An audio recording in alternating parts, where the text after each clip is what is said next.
자, 이제 신입과 경력 면접이 어떤 차이가 있는지 알게 되었으니 각각의 면접 단계별로 어떻게 하면 합격률을 끌어올릴 수 있을지를 설명을 드려보고자 하는데요. 그래서 3장은 면접 단계별 팁입니다.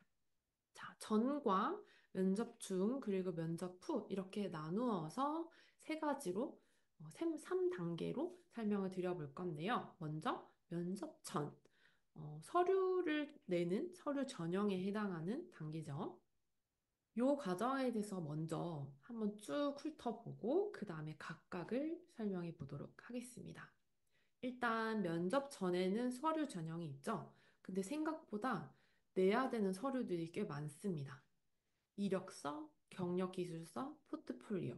포트폴리오 같은 경우는 필수는 아직까지는 아닌데요. 점점 더 많이 요구하고 있는 그런 문서 중 하나입니다. 이력서는 말 그대로 그냥 인적사항, 경력사항 아주 간략한 정보를 전달하는 그런 문서인데요. 전체적인 핏을 검증하는 때 사용된다라고 생각하시면 좋을 것 같아요. 그리고 생각보다 면접관들이 이제 이력서나 경력기술서를 볼 때 그렇게 꼼꼼하게 보지는 않습니다. 먼저 한번 훑어보면서 핏이 맞는지를 빠르게 판단을 해요. 그리고 맞을 것 같아 라고 생각되는 어, 면접자만 골라서 구직자, 그죠? 구직자만 골라서 경력 기술서를 살펴봅니다. 당연히 경력자에게만 요구되는 문서인데요. 핵심이 되는 경력이랑 성과, 그리고 자신의 역할을 간결하게 정리한 문서가 경력 기술서입니다. 세부 사항을 확인하기 위한 문서고요. 여기서 이제 직무핏, 문제 해결 능력, 또 논리적인 글쓰기 사고력을 볼 수 있는 검증하는 그런 문서라고 할 수 있습니다. 마지막으로 포트폴리오는 글로 전달하기 어려운 시각 자료를 추가로 제공한다라는 의미인데요. 스토리텔링이 들어갈 수 있는 그런 조금 특별한 문서죠. 요 문서 같은 경우는 제가 생각할 때는 면접 전에, 아직 면접으로 만나기 전에 마케터로서의 센스와 기획력을 확인하기에 가장 적합한 그런 문서라는 생각이 듭니다. 그래서 이 서류 전형을 통과를 해요. 그럼 그 다음에 이제 면접 단계로 가게 되는데요. 면접에서는 느낌을 많이 봅니다. 생각보다 질문 답변보다 이 느낌을 많이 보는데요. 뭐 5분, 10분 이야기할 때랑 1시간 이야기할 때랑 또 알 수 있는 것들이 많이 다르거든요. 그래서 여러 가지 질문을 하면서 이 사람이 과연 어떤 사람인가, 나한테 말하지 않은, 서류로 파악되지 않은 여러 가지 항목들을 굉장히 다양한 방법으로 확인을 하려고 노력을 해요. 그래서 기본적으로는 문서로 본 것이 내가 이해한 것과 맞는지를 검증하는 단계라고 생각하시면 좋을 것 같아요.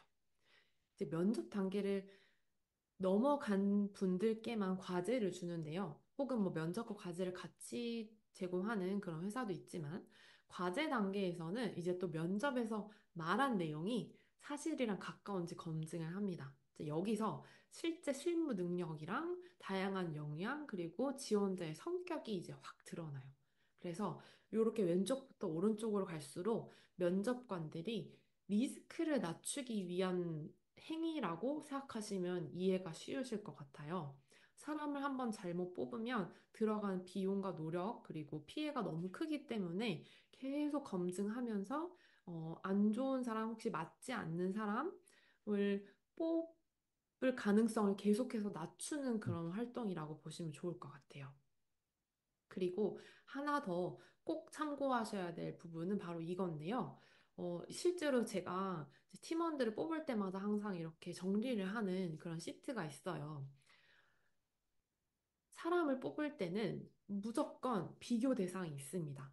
그래서 이 친구 지원자 A만 그냥 놓고 봤을 때는 정말 훌륭한 친구이더라도 A, B, C, D, E라는 비교군이 생기잖아요. 그러면 A라는 지원자보다 다른 지원자가 더 맞겠다라고 생각되는 경우가 많아요. 그래서 이게 절대로 한 명 한 명을 보는 환경이 아니기 때문에 항상 내가 뭐 면접에 잘 되지 않았거나 어떤 부분에서 부족함이 있었다라고 하면 그 기준이 나만이 아니고 나와 같이 면접을 보게 된 그 시기에 면접을 본 그 친구들과의 비교해서 내가 어떤 부분이 덜 핏이 맞았다라고 생각하시는 게 훨씬 더 정확합니다.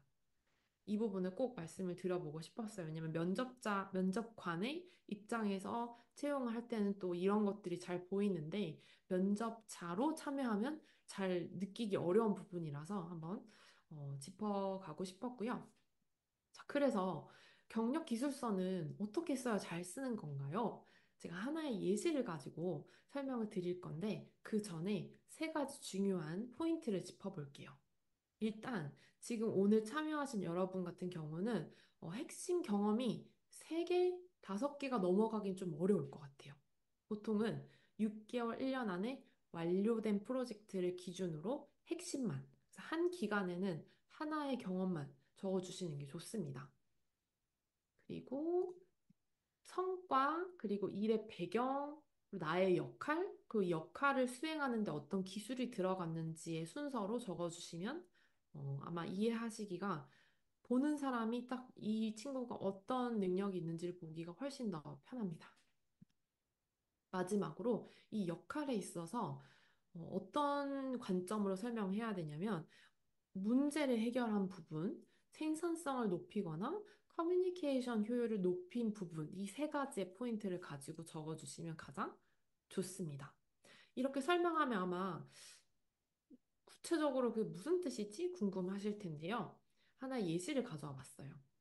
자, 인스타그램 쇼폼 콘텐츠를 도입해서 성과를 개선한 사례입니다. 업무명 이렇게 간략하게 적어보고요. 기간은 언제부터 언제까지, 괄호하고 6개월 써주고 성과는 새로운 콘텐츠 형태, 쇼폼을 도입해서 트래픽이 2배가 늘고 매출이 200% 상승했다. 이 성과가 사실 가장 중요한 건데요. 가만히 생각해 보시면 how to, 어떻게 했는지랑 그 결과가 무엇인지를 명확하게 보여주는 그런 예시라고 볼 수 있어요. 되게 잘 된 예시라고 할 수 있겠죠. 성과를 가장 하이라이트를 했다고 하면 그 다음은 이 업무 전체에 대한 배경을 간략하게 적어줍니다.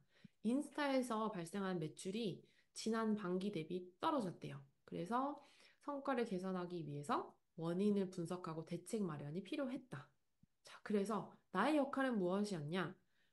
릴스에서 유입되는 트래픽 매출 전환율이 다른 콘텐츠 형태보다 150% 높았다는 점을 발견한 거죠. 이것 자체가 뭐 성과에 역할에 해당하는 거고요.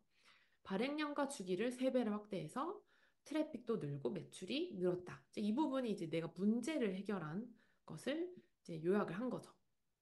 그 다음에는 제작 프로세스를 개선을 해서 원래 그냥 가지고 있던 팀원의 숫자, 자원으로 3배의 아웃풋을 생산했다. 생산성을 높인 거고요. 그리고 뭐 제작팀과 계속해서 성과를 공유하면서 데이터를 같이 분석해 가면서 최적화했다. 커뮤니케이션에 해당되는 내용, 이 세 가지의 포인트가 잘 들어가게끔 적어주시면 가장 좋습니다. 그리고 마지막으로는 이 역할을 수행하는 데 들어간 나의 기술, GA4 분석 기술이 될 수도 있고요. 헛스윗이라는 뭔가 소셜미디어 모니터링 툴을 활용하는 능력, 그리고 영상 제작 프로세스를 아는 것 자체가 사실 기술이거든요. 이런 부분을 잘 구분해서 넣어주시면 가장 깔끔하고 보는 사람이 한눈에 확 들어오는 그런 경력 기술서를 작성하실 수 있을 거예요. 자, 포트폴리오는 그럼 어떻게 제작하면 좋을까요? 일단 포트폴리오가 점점 마케터한테도 필요한 문서가 되고 있어요. 여기 이제 차트를 보시면 22%가 필수로 포트폴리오를 제출하라고 하는데요. 여러분이 실제로 이직 과정에서 이렇게 느끼시는지 저도 궁금하긴 합니다. 저 같은 경우는 마케팅 직군에서는 제가 채용을 할 때 필수로 요구한 적은 없었던 것 같거든요. 근데 최근 한국에서는 마케팅 관련해서도 포트폴리오를 많이 보는 그런 트렌드다라고 저는 이해하고 있습니다. 또 여러분도 어떻게 느끼시는지 또 채팅에 잘 적어주시면 도움이 많이 될 것 같아요. 다른 분들 이제 보시는 분들도. 그래서 우리는 마케터에게도 중요해지는 포트폴리오이기 때문에 잘 활용해보자, 이왕이면. 포트폴리오에서 가장 중요한 거 세 가지를 꼽아보자면요. 저는 이렇게 꼽아보고 싶어요. 첫 번째는 무조건 스토리텔링. 음, 키워드를 기반으로 한 스토리텔링이 너무 중요하다. 나의 커리어 여정, 짧아도 상관없어요. 2년, 3년이어도 분명히 말할 거리는 있습니다.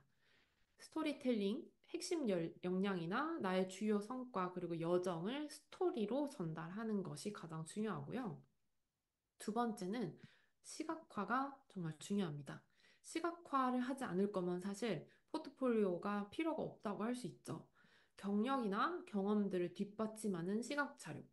사람은 생각보다 이 시각적인 자료에 영향을 많이 받는 동물이에요. 그래서 뭔가 인상이 남도록 하는 것이 굉장히 중요하다고 저는 생각을 합니다. 실제로 제가 채용을 할 때도 포트폴리오를 낸 친구들이 확실히 기억에 많이 남긴 하더라고요. 그 친구가 뭐 나를 소개하는 하나의 문구가 있었다. 그 문구가 머릿속에 오랫동안 기억이 남는 경우가 있습니다. 마지막으로는 논리력하고 설득력을 봅니다. 왜냐하면 마케터로서 이 설득력이라는 건 너무 중요하기 때문인데요. 이 전체의 포트폴리오에 걸쳐서 논리적인 흐름으로 설득을 잘 할 수 있는 친구인가를 계속해서 평가를 하는 건데요. 요새 그 많이 말하는 알잘딱깔센 그 능력을 이제 문서를 통해서 본다고 생각하시면 됩니다. 역으로 생각해보면 잘 못 만들면 오히려 마이너스 요소가 될 수도 있기는 해요. 그래서 낼 거면 제대로 만들어서 내고 아니면 아예 내지 않는 것도 방법일 것 같다라고 저는 얘기를 해보고 싶습니다. 네, 이력서나 경력 기술서, 문서, 글로 된 문서에 담기 어려운 나에 대한 이야기를 스토리와 이미지로 풀어내는 문서가 바로 포트폴리오다. 이거를 계속해서 기억하면서 여러분의 포트폴리오를 만들어 나가면 좋을 것 같습니다.